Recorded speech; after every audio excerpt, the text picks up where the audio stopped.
세상에나! 온도계 눈금이 쭉쭉! 야, 이거 보통 열기가 아닙니다. 선거철 가짜뉴스에 IMF 나라빚 공포까지 온도가 심상치 않게 치솟고 있는데요.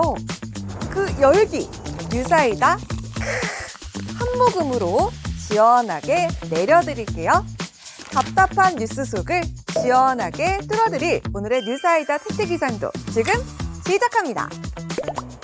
먼저 선거정보 전선입니다. 외국 국적 동포는 대통령 선거도 투표할 수 있다. 지방선거 투표권 동포에게만 주는 특혜다. 선거철마다 스멀스멀 올라오는 이야기들인데요. 오늘 재외동포청과 함께 진짜와 가짜 정보를 가려보겠습니다. 다음은 경제전선입니다. 국가채무 1300조 돌파, 대한민국 재정 초비상. IMF가 한국을 콕 집어 경고했다. IMF의 한국 경제 경고가 사실인지 아닌지 제대로 따져보겠습니다. 마지막으로 주거안전 전선입니다. 자, 방송 보시는 청년들 주목! 전세사기 피해자 10명 중 7명이 2030 청년들이라고 하는데요. 계약 전에 전세사기를 미리 막아주는 든든한 방패! 안심전세 앱에 대해서 자세히 알아봅니다. 지금까지 오보는 걷어내고 팩트는 밝혀주는 뉴사이다 팩트 기상도였습니다.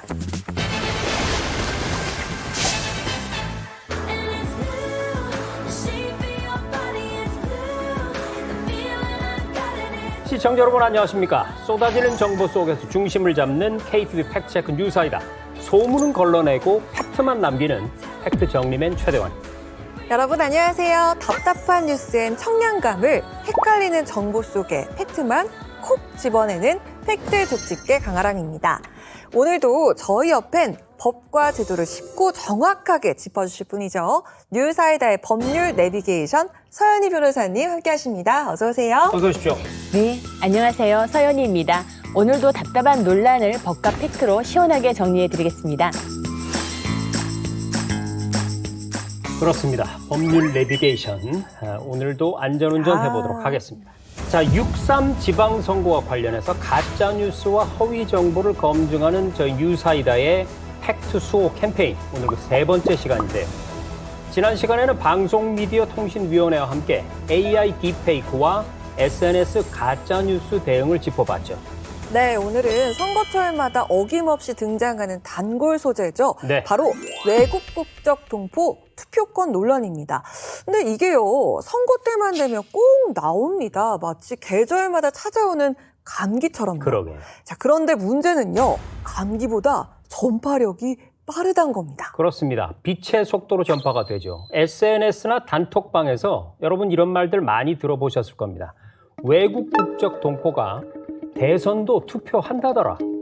지방선거 투표권은 동포들에게만 주는 특혜라더라. 자, 이런 얘기들 사실인지 아닌지 오늘 따져보겠습니다. 네, 그래서 오늘 제대로 모셨습니다. 재외동포청 이기성 재외동포 정책국장님 나오셨습니다. 어서 오세요. 어서 오십시오. 안녕하세요. 재외동포청 재외동포 정책국장 이기성입니다. 선거철마다 되풀이되는 외국적 동포 투표권 논란, 오늘 정확한 팩트로 깔끔하게 정리해드리겠습니다. 네, 아주 든든합니다. 그러면 본격적인 팩트 체크에 앞서서 근거 없는 소문들과 출처 불분명한 괴담들 때문에 꽉 막힌 이 가슴부터 한번 뻥 뚫고 시작해 보겠습니다. 하나, 둘, 셋.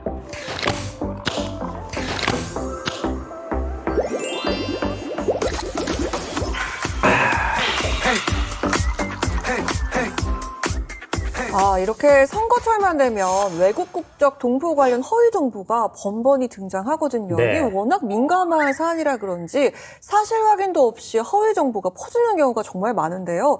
이 재외동포청 입장에서도 고민이 정말 클 것 같습니다. 국장님, 오늘 이 직접 나오신 이유가 궁금하거든요. 예, 지난 대선 때도 잘 아시겠지만 중국 동포들이 대거 입국해서 선거에 개입했다. 중국 조선족들이 특정 정치인을 조직적으로 뭐 지원했다든지 여러 가지 내용의 잘못된 영상과 게시물들이 SNS 등을 통해서 전파된 적이 있습니다. 그랬죠. 네. 네. 사실 확인되지도 않은 이런 내용들이 선거 때마다 반복적으로 재생산되고 있는데요. 오늘 뉴사이드를 통해 정확한 정보를 전달드리기 위해서 나왔습니다. 네, 잘 오셨습니다. 국장님께서 오늘 번지수를 제대로 짚으신 겁니다. 네. 자, 그런데 변호사님, 이게 좀 이상합니다. 선거 때만 되면 외국 국적 동포에 대한 이 허위 정보들이 마치 미리 예약 발송이 되는 문자처럼 딱딱 등장을 하거든요. 왜 이렇게 반복되는 건지 궁금하고요.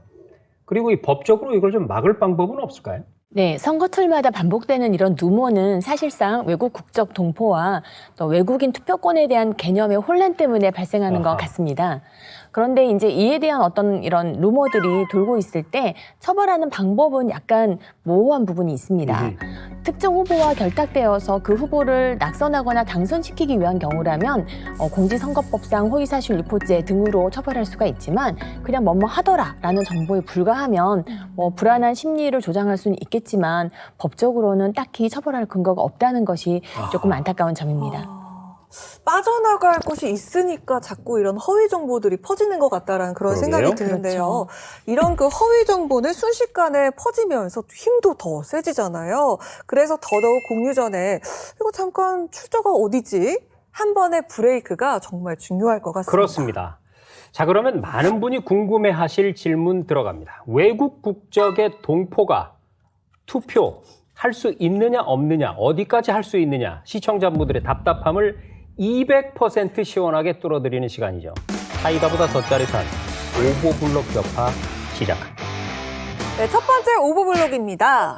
외국 국적 동포들이 대통령 선거와 국회의원 선거에 참여할 수 있다. 사실상 투표 특혜를 받고 있다. 선거철만 되면 인터넷 커뮤니티나 대화방에서 확신에 찬 글들이 올라오거든요. 국장님, 이 주장 사실입니까? 예, 결론부터 말씀드리면 전혀 사실이 아닙니다. 대한민국에서의 대선과 총선에서는 헌법상 대한민국 국민들만 할 수 있는 권리입니다. 따라서 외국 국적 동포를 포함한 외국인들은 한국에 아무리 오래 살고 계셨어도 그리고 영주권을 갖고 계셔도 전혀 대선과 총선에서는 투표할 수 없습니다.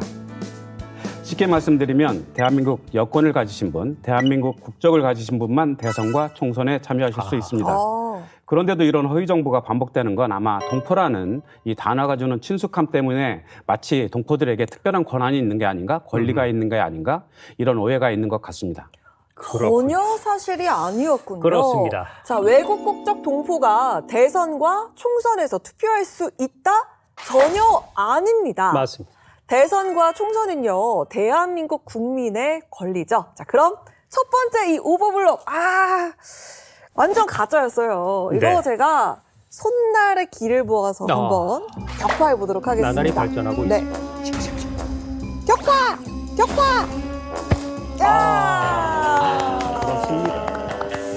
정말 이게 전혀 사실이 아니었는데 사실인 네. 것처럼 떠돌아다니는 가짜뉴스 정말 피해야겠습니다. 그렇습니다.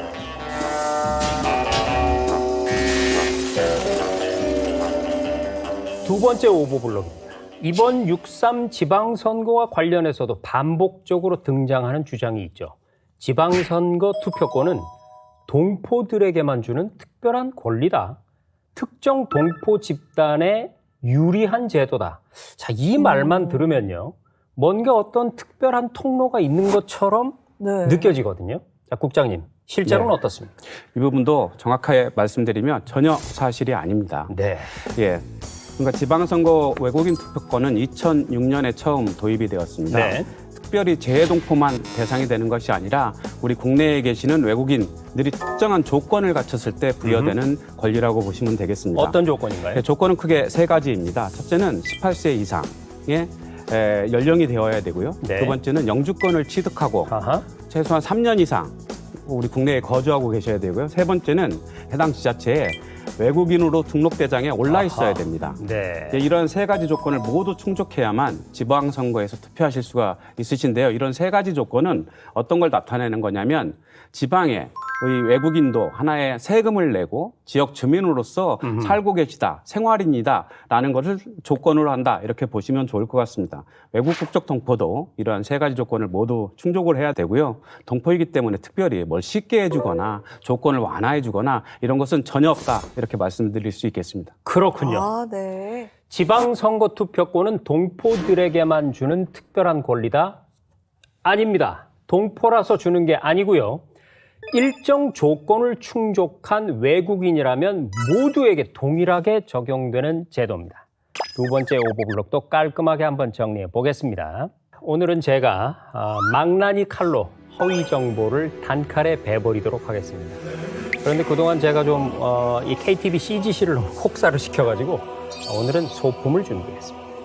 자, 들어갑니다.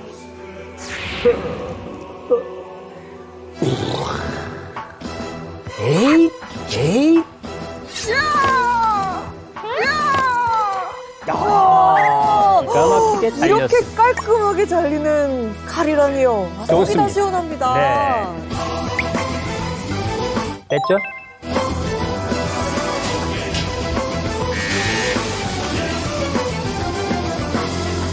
자, 이렇게 시원하게 오버블럭 격파를 하고 왔습니다. 네. 그런데 좀 헷갈리는 부분이 있습니다. 외국 국적 동포와 외국인 유권자 이 두 개념이 섞이면서 많은 분들한테 오해가 생길 수 있을 것 같거든요. 아, 예. 시청자분들이 시원하게 이해할 수 있게 설명을 좀 쉽게 해주시죠. 우선 좀 쉽게 말씀드리면 외국 국적 동포는 우리 한민족, 우리 한인혈통이거나 그 후손인데 지금은 여러 가지 이유로 인해서 우리 국적이 없는 분들을 네. 말씀을 드리는 거고요. 그 외국인 유권자라는 건 아까 말씀드린 대로 세 가지 조건을 충족하신 우리 국내에 체류하시는, 국내에 거주하시는 외국인 분들을 말씀드리는 겁니다. 근데 이 두 개념은 좀 다른 건데 그렇죠. 그 외국인 유권자 안에 외국 국적 동포, 국내에 귀환해 계신 우리 외국 국적 동포들이 포함되어 있다고 보시면 되겠고요. 네. 이 외국 국적 동포도 국내에서 지방 참정권을 행사하려면 말씀드린 대로 세 가지 조건을 똑같이 일반 외국인하고 똑같이 충족을 해야만 된다. 그래서 특별히 외국 국적 동포를 우대하는 것은 없다라고 보시면 되겠습니다. 그렇습니다. 네. 아니 근데 이게요 단순하게 카더라로 끝나면은 뭐 다행이겠지만 네. 결국엔 상처받고 멍드는 사람들이 생기니까 이게 맞습니다. 문제가 될 것 같은데요. 국장님이 외국 국적 동포와 관련해서 이런 허위 정보가 반복이 되면 우리 사회에 과연 어떤 영향을 미친다고 보십니까? 혐오와 갈등은 상당히 지금 부추기고 있는 것이 현실입니다. 근데 네. 그분들은 어떤 분이냐면 자기 부모, 자기 조상들이 한민족이었기 때문에 우리 국내에 들어와서 애정을 가지고 우리 모국에 대해 들어와서 뭔가 기여하고자 들어와 계신 분들이라고 보시면 되겠습니다. 근데 이분들이 잘 정착을 못 하시고 잘못하면 안 좋은 경우에는 떠나시기도 하시게 되고 상처를 많이 받게 되시는데요. 네. 그래서 동포청에서는 이분들에 대한 오해, 편견이 없도록 계속 노력해 나갈 것이고 이분들이 진정한 우리 사회의 일원으로 좀 더 명예롭게 우리 사회에 안정적으로 정착하실 수 있도록 계속적으로 노력해 나가도록 하겠습니다. 네, 잘 알겠습니다. 이제 선거일 그야말로 코앞으로 다가왔습니다. 요즘 또 이 스마트폰이 갖가지 허위 정보로 바쁘게 울리고 있는 상황인데요. 6.3 지방선거를 앞두고 외국 국적 동포와 관련한 정보를 접했을 때 시청자분들이 꼭 좀 확인해야 될 점이 있다면 어떤 걸까요? 선거철마다 여러 가지 정보들이 홍수처럼 쏟아져서 국민들께서 좀 헷갈리시는 부분도 있으실 것 같습니다. 그럼에도 불구하고 좀 더 정확한 정보, 사실관계를 확인하시려면 저희 대동포청 홈페이지라든지 SNS 등의 정확한 사실관계 등을 저희가 계속 게재하고 있으니까 그걸 확인하셔도 되고요. 또 중앙선거관리위원회에서도 여러 가지 사실관계들을 홍보하고 있으니까 그런 내용들을 좀 확인하셔서 정확한 사실관계가 무엇인지 확인하시면 좋을 것 같습니다. 네. 이 선거 정보는요, 빠른 공유보다도 정확한 팩트가 더 중요합니다. 그렇습니다. 특히 누군가를 향한 미움으로 번질 수 있는 정보라면 더더욱 멈추고 꼭 확인하셔야겠습니다. 네, 그러면 오늘 팩트 명쾌하게 정리해 보겠습니다. 대선과 총선은요, 오직 대한민국 국적을 가진 대한민국 국민만이 할 수 있고, 지방선거는 동포들을 포함해서 영주권 취득 3년 등의 조건을 갖춘 모든 외국인에게 투표권이 주어집니다. 따라서 동포만을 위한 투표권 특혜는 없습니다. 선거철마다 반복되는 허위 정보, 오늘 제대로 팩트를 체크해봤습니다. 자세한 내용 전해주신 재외동포청의 이기성 국장님이었습니다. 고맙습니다. 고맙습니다. 네, 감사합니다.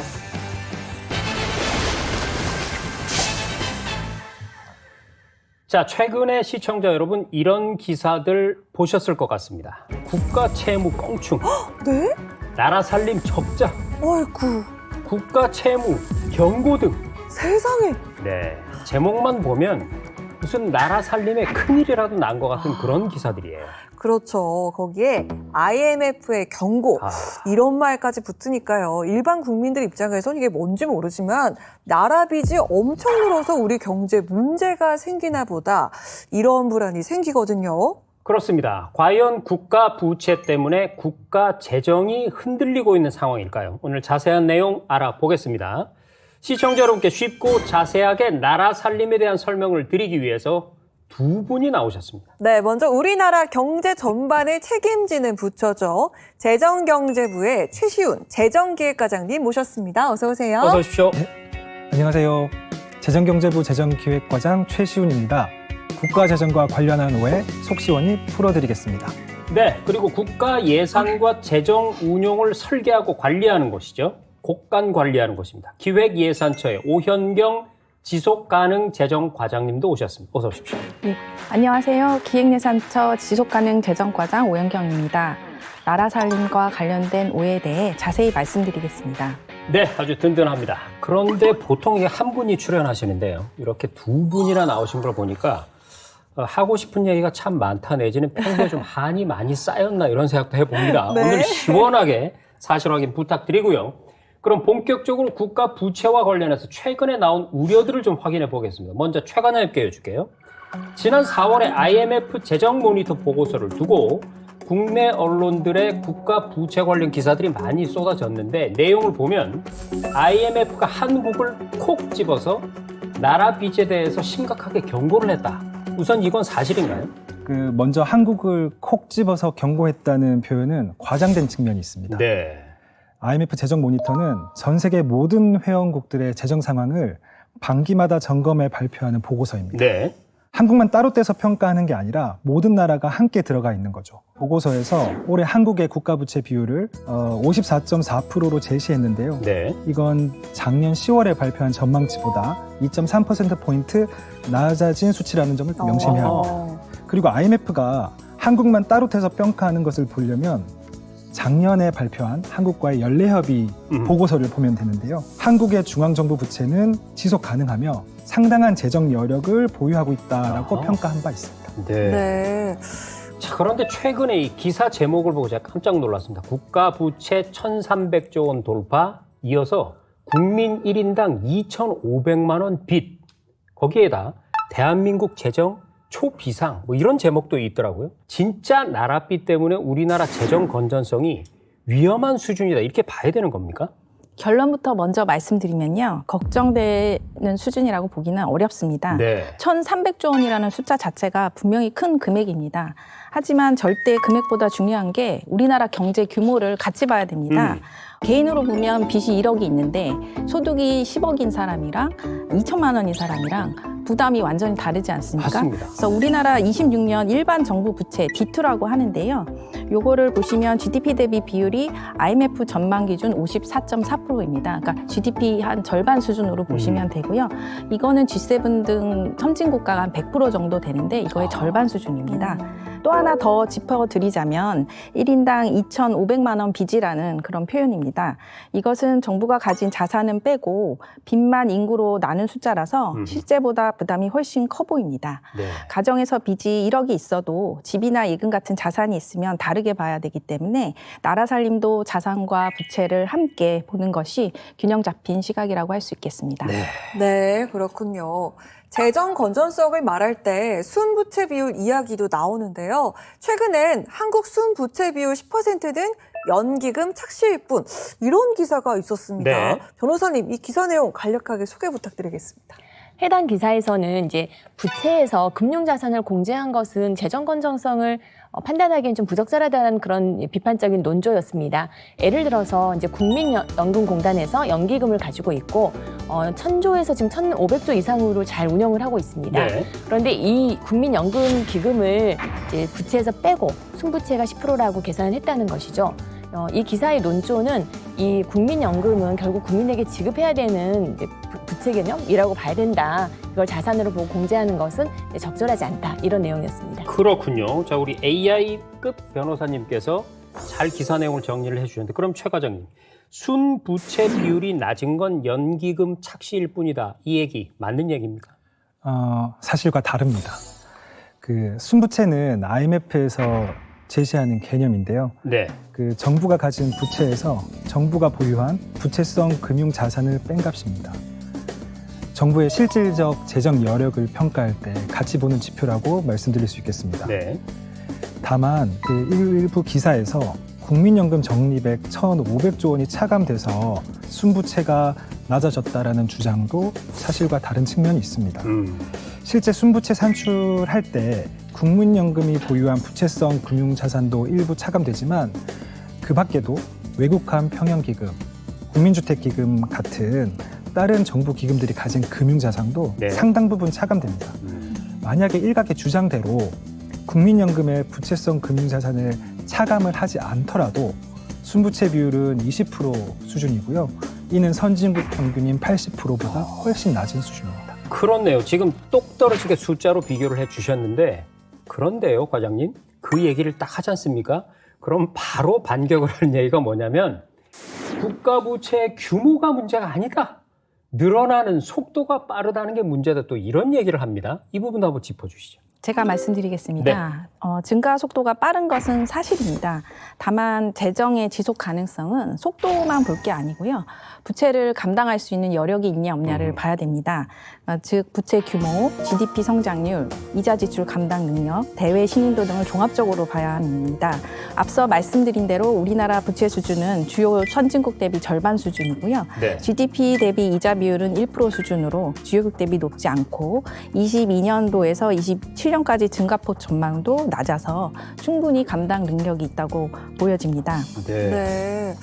자, 그런데 꼭 짚어봐야 할 게 있습니다. 반대로 최근에는 IMF나 국제신용평가사 등에서 한국의 부채 위기 가능성이 낮다라는 취지의 발표도 있었다고 하는데, 변호사님 어떤 내용일까요? 네, 방금 두 분 과장님께서 잘 설명을 해주셨는데요. 국제기구에서는 한국의 이제 부채 부담률이 상당히 양호하고 지속 가능하다라는 평가를 하고 있습니다. 국제신용평가사인 피치에서도 한국 정부의 부채 부담률은 안정적인 궤도에 있다라고 하고 저희의 신용등급도 AA-로 굉장히 높은 상태입니다. 그렇군요. 자, 그런데 사실 이 경제 관련 기사들은요, 용어부터가 굉장히 어려워서 국민들 입장에서는 숫자를 딱 보면 하고 걱정하기 마련입니다. 우리 오 과장님께 여쭙게, 정부가 발표하는 숫자와 국제기구가 말하는 숫자가 종종 다르게 보이는 경우도 있던데요. 그렇기 때문에 일부에서는 우리 정부가 나라빚 규모를 축소하는 거 아니야? 또 이런 오해도 하더라고요. 어떻습니까? 결론부터 말씀드리면 정부가 숨기고 있는 빚은 전혀 없습니다. 먼저 정부 부채 통계를 보면 D1, D2, D3라는 기준으로 나누고 있는데요. D1은 국가 채무로 부르고 있으며 가장 좁은 개념의 국가 부채입니다. 국가정부와 지방정부를 합친 부채로 우리나라 국가재정법상 공식 국가 채무가 D1입니다. 네. 반면 D2는 일반 정부 부채라고 하는데요. OECD나 IMF 등 국제기구가 국가 비교할 때 쓰는 표준 통계입니다. D1에다가 국민연금공단 같은 비영리 공공기관의 부채를 더한 개념입니다. 마지막으로 D3가 있는데요. 이거는 공공부문 부채라고 합니다. D2에다가 한전 등 비금융 공기업의 빚까지 더한 개념이고요. 공기업의 경우에 독립된 경영체입니다. 그래서 국가나 정부는 아니지만 공기업이 부실해지면 결국 국민 부담이 될 수 있으니까 그렇죠. 가장 넓은 개념으로 관리하는 개념입니다. 그래서 정부는 이렇게 D1, D2, D3 세 가지 유형으로 통계를 관리하고 있고요. 모두 가감없이 솔직하게 공개하고 있습니다. 부채 규모가 이렇게 다른 거는 빚을 숨기는 게 아니고 부채를 산정하는 어떤 통계 기준이 다르기 때문입니다. 같은 사람의 체격도 키를 볼 건지 몸무게를 볼 건지 허리 둘레를 볼 건지에 따라서 다양한 기준으로 측정하고 가늠할 수 있듯이 국가 부채도 마찬가지로 보시면 되겠습니다. 네, 사실 어떤 기업이 돈을 벌기만 하고 그걸 어딘가에 숨겨두고 있다, 쓰지 않고 뭉쳐놓고 있다, 이거 좋은 거 아니죠. 그래서 국가 부채도 무조건 낮다고 좋은 건 아닙니다. 재정을 경제 성장을 위해서 얼마나 적절히 투자하느냐, 이것도 중요한 부분이기 때문인데요. 자, 국가 채무를 걱정하는 분들에게 앞으로 나라 살림 어떻게 관리해 나갈 계획인지 마지막으로 한 말씀씩 부탁드릴게요. 국가 부채가 낮다고 무조건 좋은 것은 아니고요. 핵심은 부채로 조달한 돈이 성장의 밑거름으로 쓰이느냐 아니면 그냥 소비되고 사라지느냐의 문제입니다. 정부가 불효불급한 예산을 과감하게 구조 조정하고 절감된 재원을 AI, GX 등 새로운 성장 동력에 쓰인다면 결국 부채는 미래 세대의 짐이 아닌 강력한 보상으로 돌아올 수 있습니다. 나라 살림도 얼마나 적게 쓰느냐가 아니고 얼마나 똑똑하게 쓰느냐의 문제라고 생각합니다. 재정을 아끼고 부채를 줄이는 데 목적이 있는 것이 아니고요. 국민의 삶을 더 낮게 만들고 국가를 발전시키는 것이 저희 재정의 지속 가능성의 목적이라고 생각합니다. 국민 여러분께서 안심하실 수 있도록 똑똑하게 나라 살림 만들어 나가겠습니다. 감사합니다. 오 과장님께서 잘 말씀해 주셨는데요. 그 재정을 얼마나 적게 쓰느냐, 얼마나 아끼느냐의 그 한쪽 면만 보게 되면 결국 논의는 축소균형으로 귀결되게 됩니다. 요즘 같은 AX, GX의 대전환의 시대에는 재정이 적극적 역할을 해야만 우리 경제가 기회를 잡을 수 있습니다. 성과 나는 곳에 과감하게 투자하고 불필요한 지출은 강도 높게 구조조정하는 것이 바로 정부가 추진 중인 성과 중심 적극 재정입니다.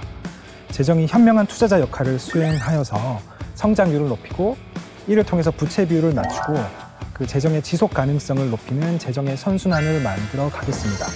앞으로 국민 여러분들께서 부채의 걱정을 덜 뿐만 아니라 어디 가서 한국 재정이 튼튼하다, 스마트하다 자랑하실 수 있게 노력하겠습니다. 감사합니다. 네. 자, 오늘 이렇게 국가 채무 이야기를 들어보니까 숫자만 보고 놀랄 게 아니라 네. 기준과 맥락을 같이 봐야 한다라는 생각이 듭니다. 자, 그럼 오늘 함께해 주신 재정경제부 최시훈 과장님, 기획예산처 오현경 과장님 두 분 고맙습니다. 고맙습니다.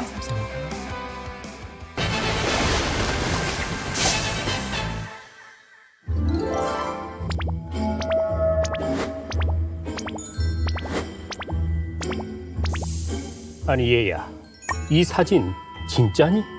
네, 이거 저랑 언니가 직접 찍은 거예요. 정말 요정이랑 같이 놀았단 말이니? 네, 저희가 시내가에서 놀고 있으면 요정들이 나타나서 춤을 추던걸요? 언빌리버블, 세상에 놀랍구만. 하기야 셜록 홈즈를 쓴 코난 도일 경도 이 사진이 조작된 게 아니라고 했단 말이야. 드디어 인간이 보이지 않는 존재를 증명한 건가?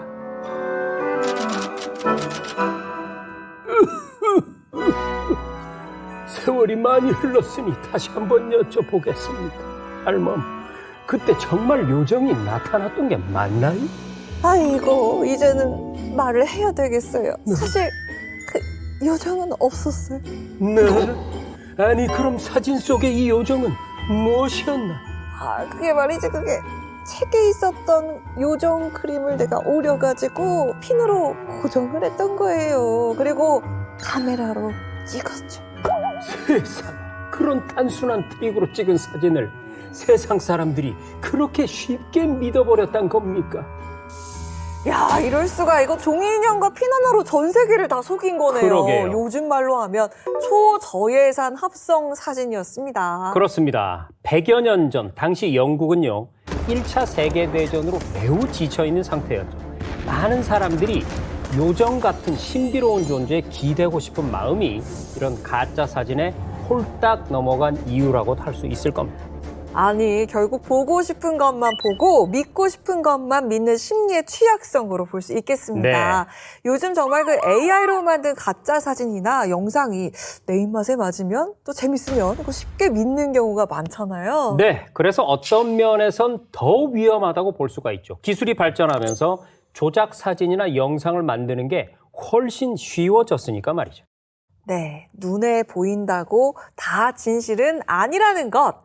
오늘 역사 속 오보가 주는 교훈은요. 내가 믿고 싶은 가짜를 걸러내는 비판적 시각을 키워야 한다라는 것 같습니다.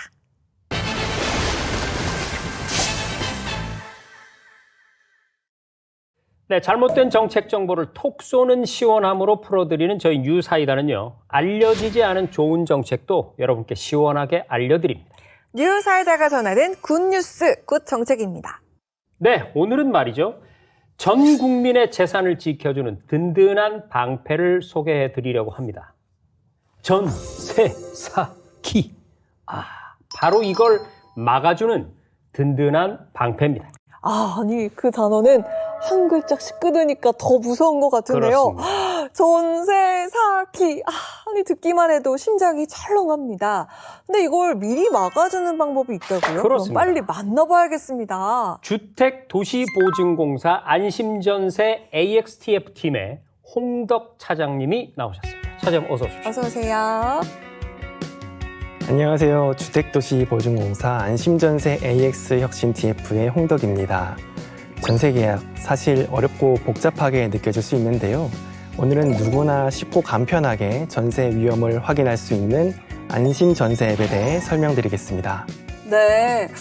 저는 지금 30대 중반이거든요. 차장님도 30대시죠? 네. 저희 또래들, 실제로 친구들 중에서 전세 사기 피해자가 많습니다.